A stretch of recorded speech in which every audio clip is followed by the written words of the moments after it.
Hello and welcome to video number 6, and today we are going to be talking about solar panel connections. Remember, we've already done the sizing of the solar panels, the total number of solar panels that we need. We've done that calculation, I think, in video 4. So now it's not just enough to have the total number of panels, but how are you going to connect it? So that's the next question, and we're going to be answering that question here. Are we going to connect everything in series? Are we going to connect everything in parallel? Yeah. What's going to be the outcome? If we connect everything in series, what's going to be the outcome? What's going to be the result? Is it going to be okay for our inverter, or is it going to damage our inverter? So these are questions that you need to that we're going to be answering here, and that needs to be answered, that you need to ask, and that we're going to be answering here. Yeah. So that brings us to the title of this video, which is solar panel connections. So the usual, pause and go through that, the disclaimer and the introduction. You can pause and then go through that. Right, let's just jump right into it. Yeah. So now, from our previous calculation tutorial from video 4, we determined that we needed 16 photovoltaic panels. Yeah. And that these 16 panels are going to be delivering for us, I think, 8,480. Yeah. Which is because from our calculation we needed 7,995, and that would we would get from 15.1 panels, and there's not like 15.1 panels, so we just approximated to the next nearest even number, yeah, which was 16. So the combined power that we're going to be getting from the 16 panels would be 16 multiplied by 530 watts, which will give us 8,480 watts. Yeah. Now I decided to put part of my solar inverter datasheet here because it is very, very important that you work with your inverter datasheet. When you're doing all these calculations, you have to get data or information that are in your inverter datasheet. It's very, very crucial. Yeah. So now if we look here from the inverter datasheet, it says the maximum PV open circuit voltage is 500 volts. So what that means is that if your inverter has 2 MPPT ports, like mine does, mine has 2 MPPT ports, and combined they deliver 10,000 watts. It can take 10,000 watts. Yeah. But since it has 2 MPPT port or charge controller port, yeah, what that means is each port can take 5,000 watts. You're not to exceed 5,000 watts on each port. Yeah. So what I mean by ports, PORT, is just you have a pair of connection, positive, negative terminal as one port, and then you have another positive, negative terminal as the other port. So each positive, negative terminal on the MPPT or the charge controller will take 5,000 watts. That's what this information here on the data sheet is saying. And then what it's saying here is that the maximum open circuit voltage that you're getting from each string of solar panel should not exceed 500 volts going into the inverter. If it exceeds these values, you risk damaging your inverter. Yeah. So, like I said, from the data sheet, we got the maximum open circuit voltage going into the inverter to be 500 volts. Yeah. So what this means is that your total panel voltage combined should never exceed 500 volts. Yeah.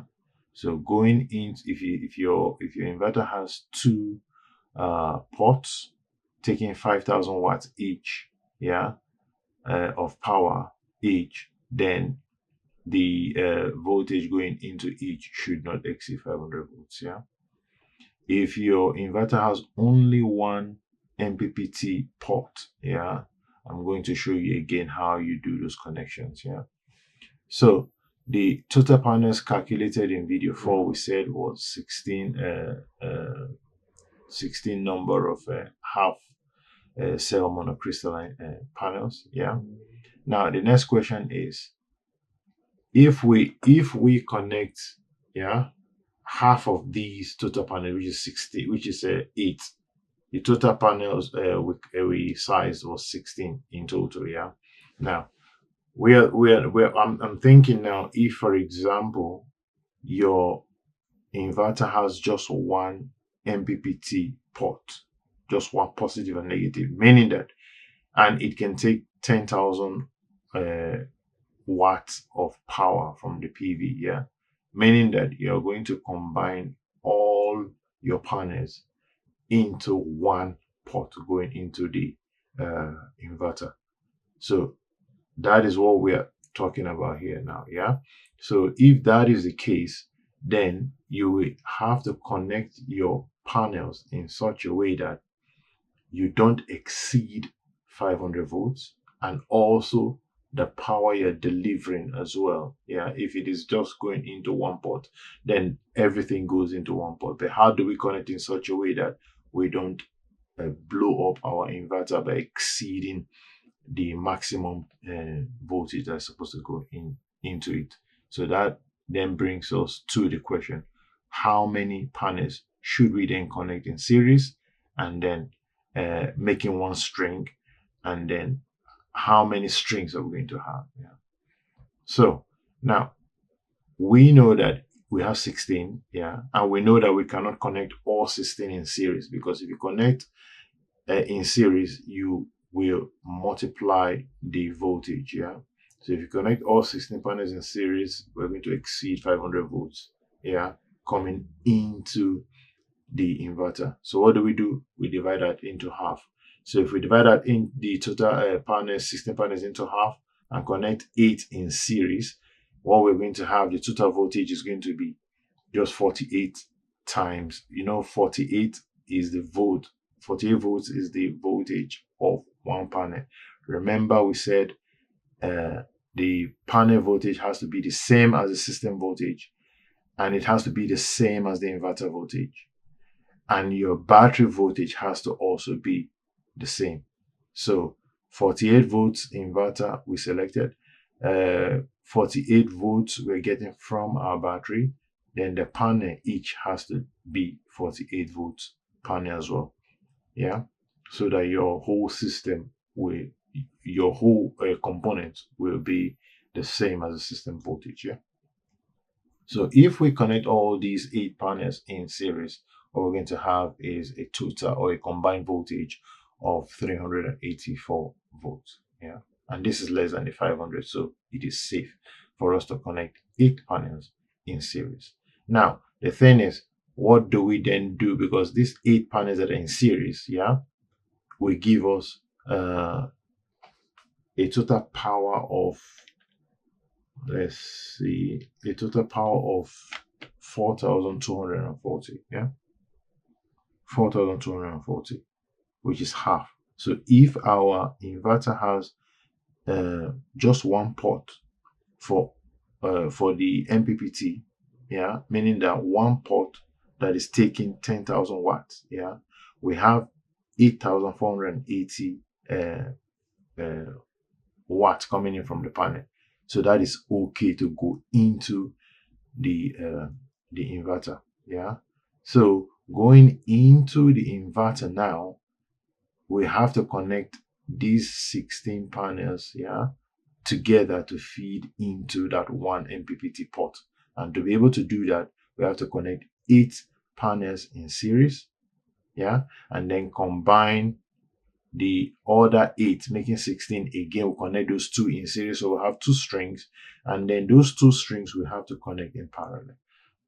So that takes us to the next page, and this is what I'm talking about. So if we have just one MPPT port, meaning that these two wiring we just go straight into our inverter, yeah, because it has only one MPPT port. That is in case your inverter has just one MPPT port, yeah. Then all the panels will have to be connected in. But then you have to also look at the rating of that MPPT. The total panels power that you're sending into the inverter should not exceed the capacity of the MPPT. Yeah. Otherwise, the charge controller will not allow anything higher than 10,000 watts to go in. Yeah. So this combination here, this configuration here is for when you have just two terminals, yeah, on your inverter that is taking the input, the DC voltage, yeah, or DC connection from your panels, yeah. If it is just two terminals that are there, yeah.